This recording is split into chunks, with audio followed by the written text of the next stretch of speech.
Alors des fois, moi je lève la main, je dis bon, on pourrait peut-être la faire à Merguez. Et là, ils sont très bien élevés, mes amis, hein, mais on sent bien que venir à Merguez, c'est pas toujours commode, c'est pas le grand enthousiasme, même s'ils ont rien contre Merguez, mais ils ont surtout quelque chose contre les kilomètres qui existent.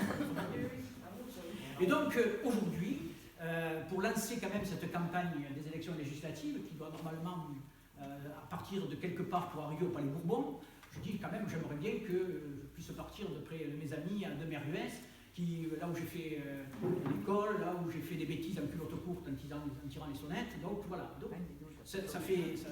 Et en plus, non seulement ils ont été contents de venir à Merguez, mais en plus ils sont tous venus. Il y en a Mathieu qui va arriver un peu en retard, mais il arrive quand même. Donc tout va bien. Alors, on va entamer cette réunion de lancement en se disant que l'élection que nous avons, la séquence politique que nous avons actuellement, c'est une séquence politique d'une élection à 4 tours. Une continuité. 2 tours à la présidentielle, 2 tours aux législatives. C'est la continuité. Et cette élection, nous sommes au milieu, et l'élection présidentielle nous laisse en quelque sorte un goût d'inachevé. Parce que déjà, pour un petit chouïa de 600 000 voix, nous avons raté l'accès au second tour.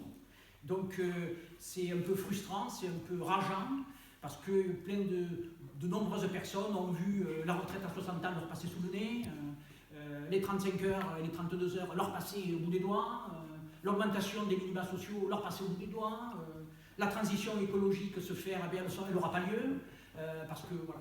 Donc le deuxième tour étant consacré, et nous étions tous consacrés à éviter que Le Pen n'arrive au pouvoir, donc on n'a pas pu aborder les vrais problèmes qui se posent à notre pays, à savoir la transition écologique, la résorption de la misère sociale et la rénovation démocratique, pour faire beaucoup. Aujourd'hui, avec les élections législatives, on peut enfin remettre les vrais problèmes sur la table et débattre véritablement sans être pollué par des empêchements d'empêcher Le Pen, ceci, cela. Voilà. Là, on va poser des problèmes. Alors, dans cette élection législative, les candidats de la France insoumise, dans toute la France, nous nous présentons avec un programme qui est celui-là. Le programme de la France insoumise que je défends, que nous défendons et que tous mes amis dans les autres circonscriptions défendent.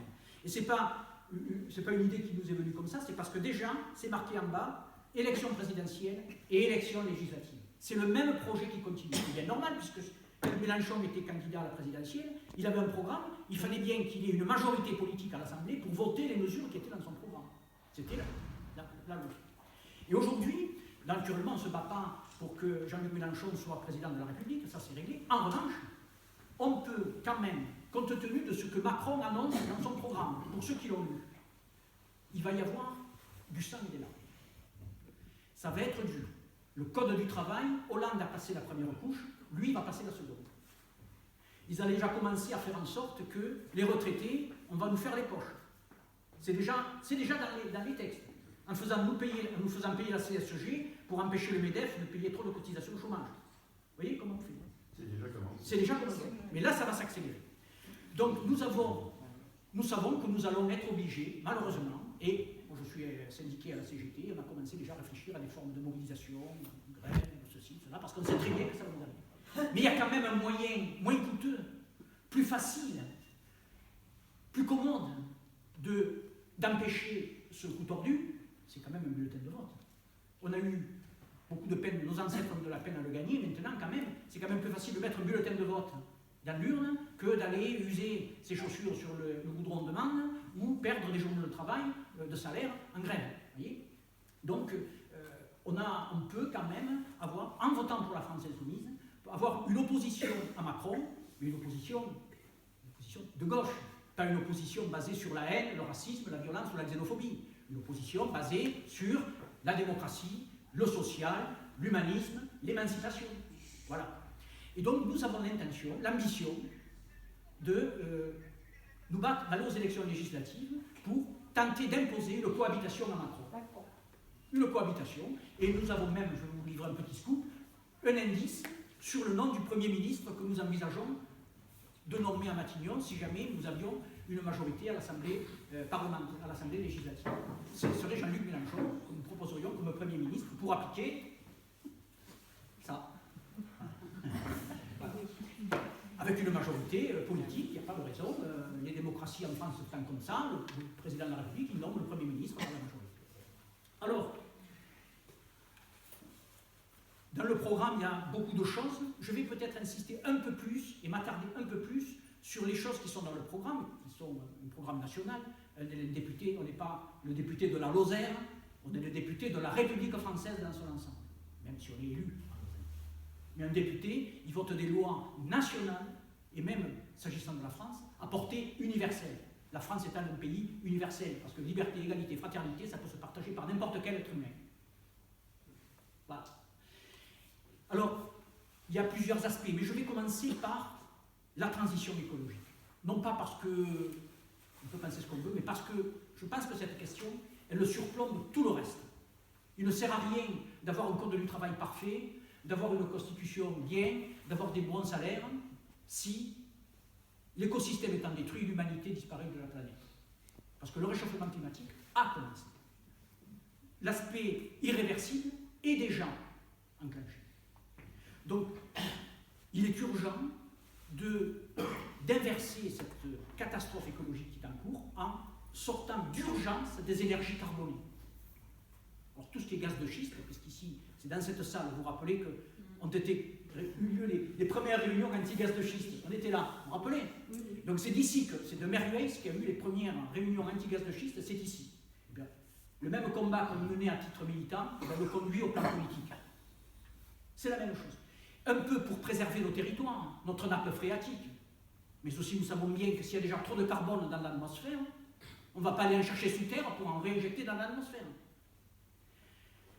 Naturellement aussi, quand on dit énergie carbonée, on va stopper tout de suite, si nous sommes élus, naturellement, mais le projet qui consiste à abattre les forêts de l'Égoile pour aller les brûler à Garnane dans une centrale thermique pour faire de l'électricité. Voilà. Là, des inepties de ce genre, on va préserver les massifs forestiers de l'Égoile avec la biodiversité et tout ce qui permet, tout ce qui s'ensuit. Voilà. Mais quand on parle d'énergie carbonée, on doit aussi parler de tout ce qui est ressources énergétiques fossiles. Parce que les énergies fossiles étant par nature limitées, à un moment ou à un autre, de toute façon, nous savons que l'humanité sera confrontée à la disparition des stocks, puisqu'ils sont forcément limités.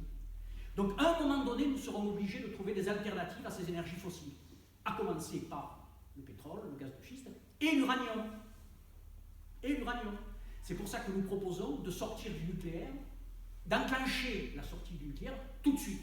Parce que pour arrêter une centrale nucléaire, peut-être il faut 10, 15 ans, ça ne se fait pas comme ça. Donc, raison de plus pour commencer tout de suite. Étant entendu, c'est ce qui nous fait terriblement mal, c'est que pendant le débat du deuxième tour, alors que la préoccupation majeure de notre temps, c'est qu'il y a 19 réacteurs nucléaires qui arrivent à échéance dans les 5 ans. Aucun des deux candidats à la présidentielle de la deuxième tour n'en a parlé. C'est pas un problème. C'est pas un problème. Bon, je ne sais même pas que ça existe. Et c'est assez inquiétant, étant entendu qu'en plus en France, nous savons que l'eau monte, puisque le climat se réchauffe, l'eau monte, et nous avons une centrale nucléaire au bord de l'eau, à Blaye, à côté de Bordeaux. C'est un Fukushima en puissance. Et on continue, et on fait comme si de rien n'était, et on préfère parler de choses qui n'ont rien à voir avec les problèmes des Français. Voilà pour la transition énergétique. On pourrait revenir si des personnes veulent poser des questions. Il y a un autre sujet aussi qui mérite notre attention, où la Lozère peut marquer des points. C'est en matière agricole. En matière agricole, il va nous falloir rompre totalement avec l'agriculture chimique et passer à une agriculture paysanne, bio, notamment par exemple, nous allons imposer les cantines bio dans toutes les écoles pour amorcer la pompe. Vous voyez? Et parce qu'actuellement nous avons un modèle agricole qui suicide. Il tue les agriculteurs d'abord. Un suicide et demi par jour chez les paysans. Il empoisonne les consommateurs. Il martyrise les animaux dans des fermes qui n'ont de ferme que le nom. Et il détruit la biodiversité. Je crois qu'il est urgent de changer. Et dans la transition agricole, Nous avons chiffré le programme, nous l'avons réfléchi. Le modèle agricole paysan, il est générateur de beaucoup d'emplois. Parce que, contrairement à l'agriculture industrielle ou avec un tracteur de 500 chevaux, ou ça, non, l'agriculture maraîchère, l'agriculture paysanne, il faut de l'emploi. Et cette agriculture paysanne que nous voulons générer, elle créerait 300 000 emplois de paysans en France. 300 000 paysans en France, ça fait 3 000 ans. Notamment des bergers. On a besoin de bergers. Bergers, c'est un métier qualifié. Des maraîchers. Et puis, une agriculture vivrière, des circuits courts. Il faut qu'on produise les produits au plus près de leur consommation. Vous voyez ? Donc, voilà un peu. Au passage aussi, il faudra faire en sorte de modifier les affaires pour préserver la terre agricole de la spéculation foncière. Parce que là aussi, il y a beaucoup à faire. Voilà un peu pour l'aspect écologique.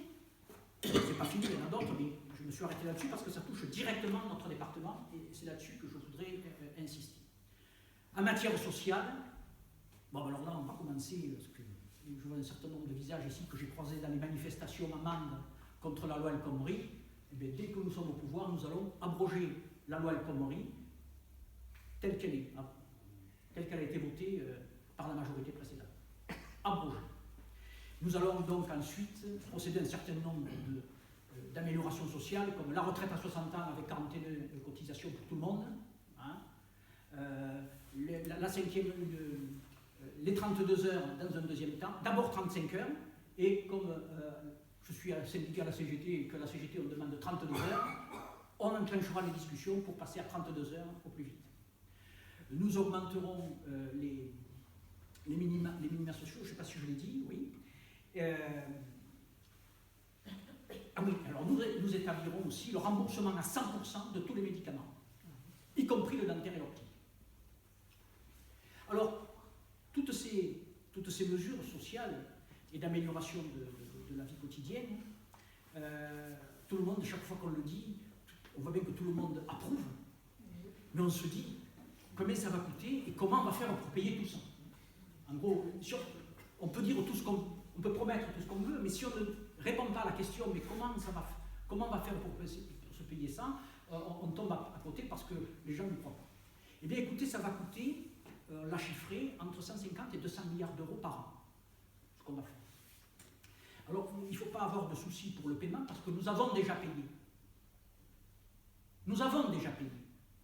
Parce que depuis 30 ans, ça, ce n'est pas les journaux qui appartiennent à Bouygues, à Bolloré, qui vous le diront, c'est que depuis 30 ans, à travers des exonérations fiscales par ici, hein, des cadeaux fiscaux là-bas, des exonérations de charges, comme ils disent, là-bas, de ceci, de cela, des petites niches ici et là, il y a 10 points du PIB de la France qui sont passés des poches du travail à celles du capital. 10 points de PIB, c'est 200 milliards d'euros. Donc en quelque sorte, les mesures qui sont dans le programme, c'est en quelque sorte de rapatrier dans nos poches l'argent que nous ont volé. Ça s'appelle, en comptable, on appelle ça une restitution de trop perçu. Vous voyez ? Voilà, ça s'appelle comme ça. Alors, naturellement, on n'est pas naïf, on sait très bien que les gens à qui on va le prendre, ils ne sont pas trop d'accord, ils n'ont pas l'habitude de respecter la loi, alors ils le restitueront de gré ou de force. La force de la loi, hein, la démocratie, la loi. C'est-à-dire que nous embaucherons les contrôleurs fiscaux nécessaires, nous embaucherons les juges au pôle financier qui seront nécessaires, nous embaucherons les douaniers qui seront nécessaires, et nous instaurerons l'impôt universel. C'est une loi qui existe déjà, on n'a même pas besoin d'en créer une nouvelle. L'impôt universel, c'est que quel que soit le citoyen français, où qu'il aille, il payera les impôts dans le pays où il est. Où qu'il aille. Et c'est une loi qui existe, les États-Unis l'appliquent. Sinon on ne l'applique pas, c'est parce que nos dirigeants n'ont pas la volonté politique pour le faire. Et avec tous ces moyens, en plus de récupérer les 200 milliards qui nous ont volés, on va assécher la fraude fiscale. C'est 80 milliards d'euros en plus. Donc, on a de la marge. Hein. Si vous avez des idées de choses nouvelles qu'on pourrait améliorer, faire un programme encore plus social, on est preneur, il y a de la marge. On pourra y revenir si vous le souhaitez. Alors aussi, il y a deux sujets qui touchent un peu plus la Lozère que les autres, c'est en matière de santé. La Lozère est un désert médical qui est en voie de désertification encore accrue. Alors pour ce faire, il faudra faire une nouvelle politique de santé avec des conséquences très pratiques pour la Lozère. Alors d'abord au niveau national, bon, nous allons stopper la tarification à l'acte. C'est une vision marchande de la santé. On va partir des besoins de santé et nous ferons, en fonction des besoins, nous mettrons les moyens qu'il faut. Nous allons interdire les dépassements d'honoraires et nous allons supprimer le numerus clausus. Tout le monde sait ce que c'est le numerus clausus? Voilà. Interdire le numerus clausus. C'est fini. C'est la collectivité publique qui déterminera du nombre de médecins dont nous avons besoin. Et ce n'est pas la profession qui, de façon corporatiste, va dire tiens, c'est nous qu'on décide. Nous installerons un pôle public de santé autour de l'hôpital public et nous développerons des circuits de maisons de santé de proximité qui seraient donc construites comme actuellement par la communauté de communes ou par la municipalité et qui seraient fournies en médecins par le pôle public de santé, par l'hôpital public. C'est-à-dire que si on a une maison médicale à Mère-US, c'est l'hôpital public de Mende qui enverra un médecin généraliste 7 jours sur 7, ou 2 avec des congés, un dentiste tous les 3 jours, un kiné tous les 2 jours, un spécialiste des genoux tous les mois, oui, en fonction des besoins. En fonction des besoins. Si les locaux sont là, le matériel est là, ça ne se justifie pas qu'il y ait certains cardiologues tous les temps à Mère-US, ça suffit encore, on ajustera en fonction des besoins. Et puis aussi, le souci qui me tient un peu à cœur, parce que je trouve que moi ça me tord les tripes. Vous savez quelle est la plus grande maternité de la Lozère? C'est le camion des pompiers. Voilà, ce qui nous est le plus précieux, c'est nos enfants. Regardez comment ils naissent. Dans un camion, sur des routes toutes tordues. Et qu'encore, quand il fait beau, c'est déneigé. Ça, il faudra que ça cesse. À proximité, que nos enfants puissent naître dans des bonnes conditions. Voilà. Je voudrais aussi, sur un autre sujet qui est très criant en Lozère, partout en France, mais en Lozère, c'est encore plus terrible, c'est l'école. Quand il y a une école qui ferme, c'est la mort du village. C'est fini. Moi, je vois à la parade tous les efforts qu'ils font pour essayer de maintenir l'école vivante, parce qu'ils savent très bien que si l'école disparaît, c'est tout le reste qui suit. Vous vous rappelez, et d'une façon générale, tous les services publics, on y reviendra. Et l'école, alors là, ça ne va pas faire que ça, mais nous allons embaucher les 80 000 postes de professeurs que Sarkozy a supprimés. Et que Hollande n'a pas embauché malgré ses promesses. Hollande, quand il fait des promesses, là comme ailleurs, il ne tient jamais. Mais là, c'est criant. Alors s'il manque des professeurs, pour que les écoles restent ouvertes, c'est quand même mieux. Un enfant, il vaut mieux qu'il aille à l'école au plus près de chez lui, plutôt que de monter dans des autobus au gasoil. Hein, il vaut mieux embaucher un professeur comme chauffeur de car, quand même. Et le confort de nos enfants. Quand s'ils ont demi-heure de route, ce serait pas mieux demi-heure de plus dans leur lit pour étudier de façon plus correcte? Non? Enfin, quand même, qu'est-ce qui compte? D'une certaine façon, la santé, l'école, et d'une façon générale, les services publics tout entiers. Comment voulez-vous qu'un village comme le nôtre puisse vivre si on lui ferme la poste? Vous vous rappelez la réunion qu'on a fait dans cette salle?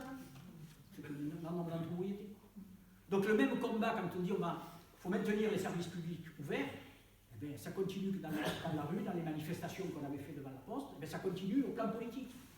Parce que la solution, on peut manifester, mais la solution, à un moment donné, ça se prend au Parlement avec une loi en République démocratique. C'est comme ça que ça marche.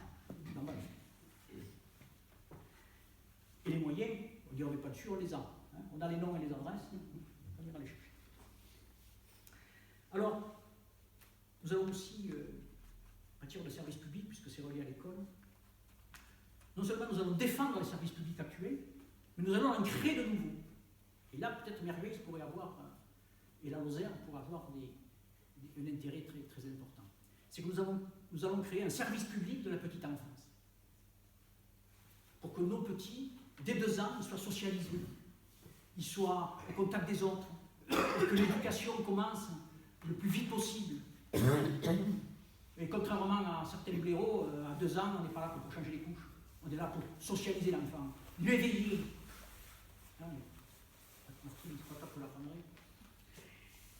D'une certaine façon, vous voyez bien que on dit, là je vais un peu critiquer mes concurrents quand même, parce que quand je les entends tous parler de ruralité, il y en a même un qui a inventé le concept d'hyper-ruralité.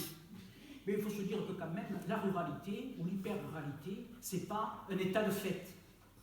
C'est le résultat et l'aboutissement d'une certaine politique, la leur. Et je considère que la situation est à ce qu'elle est, où la faible démographie de la Lozère, les espaces immenses que nous avons, font que cette situation de ruralité, qui est aujourd'hui un handicap dans la société néolibérale que nous vivons, mais elle peut devenir un atout. Nous pouvons avoir une agriculture pionnière en matière de qualité, en matière de pâturage, en matière de toutes sortes de produits. Et là, à ce sujet, il va falloir que nous protégions, parce que la Lozère, c'est très important, tous nos produits du terroir, nos charcuteries, le miel, notre confiture, nos fromages. Hein. Nos fromages, hein, j'en parle. Ben, pour ce faire, on voit bien que la solution des problèmes de la Lozère, ils sont à Paris. Hein. Donc on va bloquer le traité transatlantique avec le Canada. Parce que si on laisse faire ce traité, eh bien demain on aura du Fedou du Texas là, qui va venir à 8 à 8. Ouais. Donc on va préserver ça. Et pour ce faire, il va falloir peut-être désobéir aux traités européens. Mais entre les traités européens et le suffrage universel, si c'est Mélenchon le Premier ministre, c'est le suffrage universel et la souveraineté démocratique qui priment. Alors, pour relancer l'économie lozérienne, il faudra relancer l'économie française. On va pas penser au développement économique de la Lozère dans un océan, un niveau de développement dans un océan de récession. Alors, le moteur économique que nous voulons mettre en œuvre, et je crois que c'est le point central et innovant de notre programme, c'est que le moteur économique, c'est la transition écologique.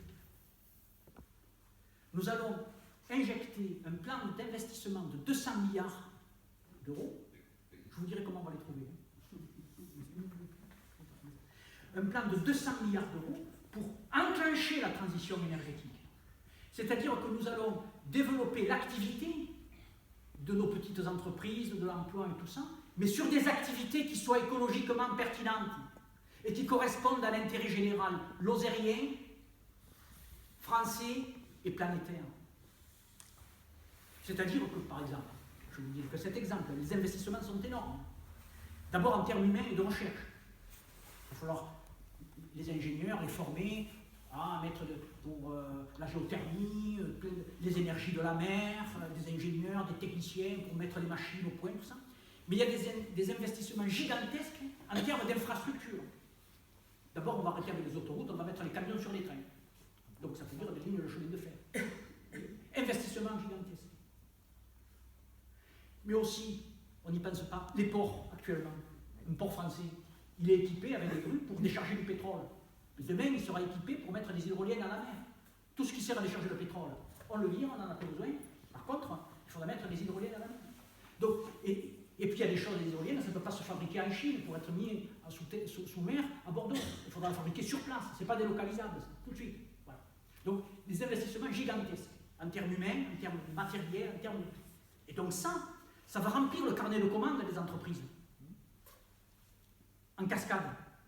Parce qu'on fait ça, puis la petite PME, elle fait des boulons, l'autre, elle fait autre chose, et en cascade, ça génère tout. Ça crée des emplois, des gens qui partent en vacances.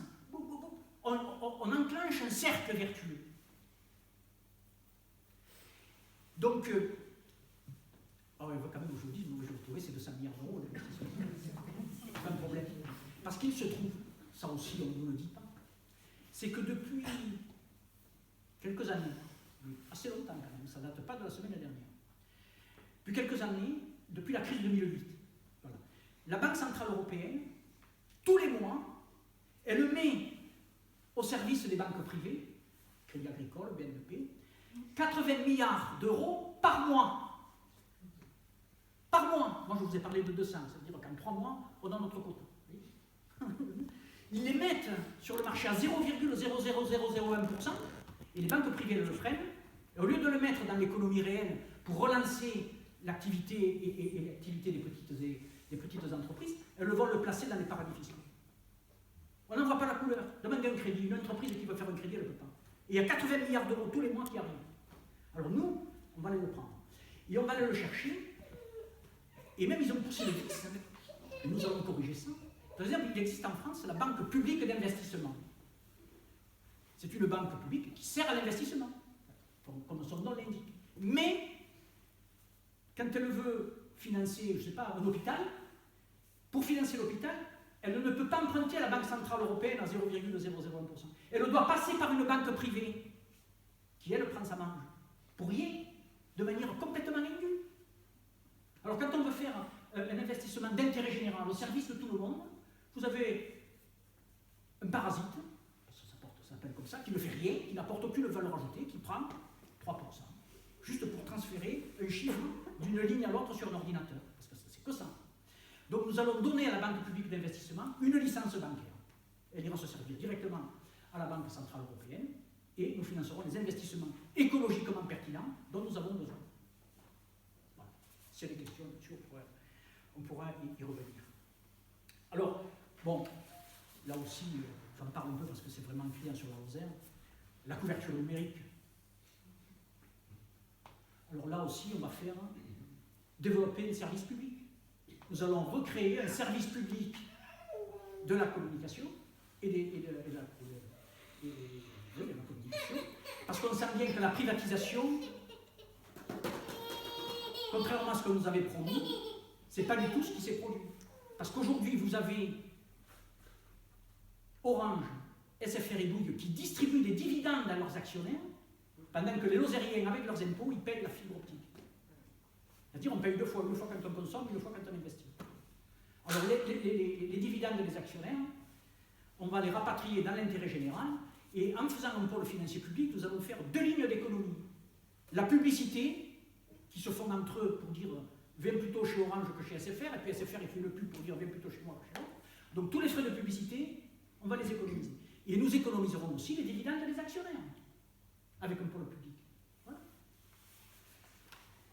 On pourra revenir sur d'autres choses. Alors, en matière, tout ça ne peut se faire que si nous avons une rénovation démocratique profonde. Il faudra changer la Constitution, ça, mais s'agissant de la Lozère, il faudra trouver les mécanismes pour mettre fin au clientélisme, qui, comme par miracle, survit aux alternances politiques. Il faudra y mettre un terme. Il faudra instaurer le droit, la proportionnelle, il faudra un certain nombre le droit de révoquer un élu qui ne tiendrait pas ses promesses, suivez mon regard, ou encore interdire le pantouflage, du genre tel premier de la classe qui passe directement de la banque Rothschild au ministère des Finances, du ministère des Finances à la banque Rothschild. Voilà. On pourrait y revenir. Alors, il y a une autre chose aussi ça c'est innovant, et c'est le rôle d'un député.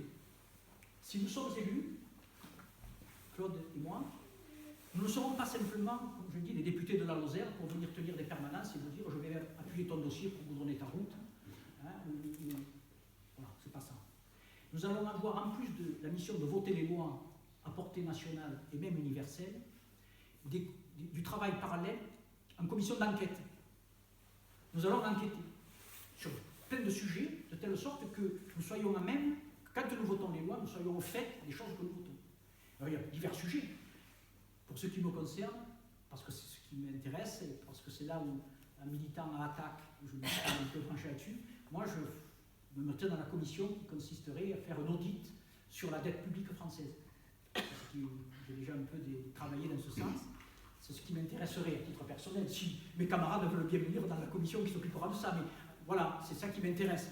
De telle sorte que la dette a été creusée par certains, il y en a qui en ont profité. J'aimerais bien connaître les noms et les adresses, de telle sorte qu'on fasse payer la dette à ceux qui en ont profité. Ça s'appelle la justice. Que dire encore? Ah oui, je veux dire quand même un mot sur les relations internationales. Le député, il ne s'occupe pas, il s'occupe de ça aussi. En matière internationale, si nous sommes élus, la France agira, et c'est urgent. Contrairement à ce qu'on nous dit, c'est très urgent. Il y a vraiment agir pour la paix, parce qu'il y a les tensions internationales actuelles, avec les Trump qui a été élu là-bas. Les tensions internationales méritent que la France ait une action pour la paix. Et la méthode pour agir pour la paix, parce que la paix, contrairement à ce qu'on croit, c'est ouais, pour la paix, ouais, tout pour la paix. Non, non, non. La paix n'est pas l'état naturel de la planète. La paix est une construction politique et pas commode. Donc nous agirons pour la paix par la voie de la diplomatie. Mais pour que la diplomatie d'un pays, de la France, soit efficace, mais il faut être le caniche de personne. Comment voulez-vous être efficace et écouté dans le monde si vous êtes le caniche de quelqu'un? Donc nous sortirons de l'OTAN. Quand nous parlerons, ben, on nous écoutera, comme le... Rappelez-vous, c'est pas si vieux pour les plus anciens, le général de Gaulle. Pourtant, je ne suis pas... je suis pas de son bord totalement, hein, vous savez. Mais force est de constater que quand il parlait sur la scène internationale, tout le monde l'écoutait. Et surtout ceux qui n'étaient pas d'accord de son bord politique. Parce qu'il n'était pas le caniche des Américains, contrairement à nos présidents successifs, surtout les deux derniers. Et une des conséquences de la sortie de l'OTAN, c'est que nous allons retirer l'armée française de tous les conflits où elle est, parce que contrairement à ce qu'on nous raconte, elle n'est pas là-bas pour défendre les droits de l'homme ou la dignité des femmes, on est là-bas pour défendre le pétrole au Moyen-Orient et l'uranium au Mali. Tout le reste, c'est du discours. Donc on va sortir la France, l'armée française de là, parce que comme je vous ai dit qu'on allait sortir de la transition, avec la transition énergétique, qu'on allait sortir des énergies fossiles, on n'aura plus besoin d'envoyer l'armée pour sécuriser les mines. Vous voyez? Voilà. En matière de politique internationale aussi, de sécurité et face au risque terroriste, une des premières choses que nous allons faire, nous allons sortir de l'état d'urgence, immédiatement. Et nous allons attaquer le terrorisme par là où il doit être attaqué, par la tête. C'est-à-dire que, comme je l'ai dit tout à l'heure, que nous allons embaucher les contrôleurs fiscaux, les juges au pôle financier nécessaires, eh bien, nous allons nous attaquer au circuit financier qui finance le terrorisme. Et ça, c'est pas si compliqué que ça, dès lors qu'on a la volonté politique. Parce que quand Daesh, il finance sa guerre, qui finance ses activités et ses armes, il les finance en vendant du pétrole. Et le pétrole, quand on vend du pétrole, c'est des trains qui roulent, c'est des gazoducs qui se remplissent, il y a des camions qui passent, des ports qui déchargent, avec des noms et des adresses. Si on enquête, on sait où passe le pétrole. On le sait, il passe par la Turquie, c'est même le gendre d'Erdogan, qui est le président de la compagnie pétrolière qui vend le pétrole. Donc on le sait, on va assécher les circuits financiers. De la même façon, si jamais on s'aperçoit qu'il y a une entreprise française qui vend du ciment, par exemple, hein, qui collabore et qui cotise à financer Daesh, les dirigeants seront poursuivis devant les tribunaux. La justice française, parce que ça s'appelle la collusion avec l'ennemi. Vous voyez? Et puis, une fois que nous aurons asséché les circuits financiers, les grands ponts, hein, les petits dérangés du cerveau, un peu illuminés, qui veulent assassiner tout ça, quand ils seront plus financés par les gros, les policiers actuels et les gendarmes actuels, avec les moyens actuels, seront capables et tout à fait compétents pour les arrêter et les mettre hors d'état de nuire. Et la justice passera, fera son boulot. Ça sera facile.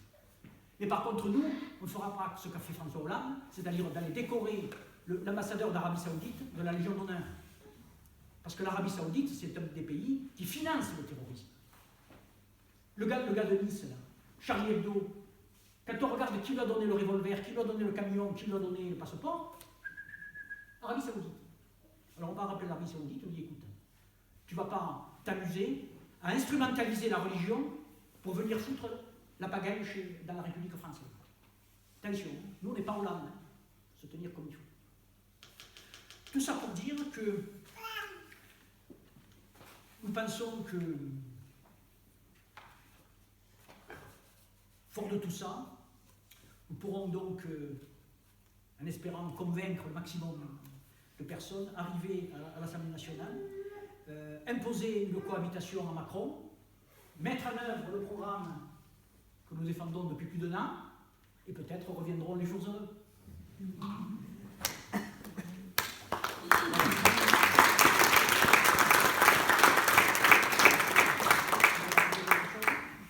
Tu es un peu malade. Je suis un peu malade, j'ai du mal à parler, j'ai du mal à entendre. Tout le monde connaît Christian, puisqu'il est ici. Moi, je viens du nord de la Lozère, même du nord de la France, au cas où vous auriez remarqué, j'ai un accent très lozérien. Donc, je suis éducatrice spécialisée et je travaille à Marvejols pour le Clos du Nid. Et on a un gros problème de prise en charge des gamins comme dans les hôpitaux parce qu'on ne font que nos petites journées et on ne travaille pas pour le soin, on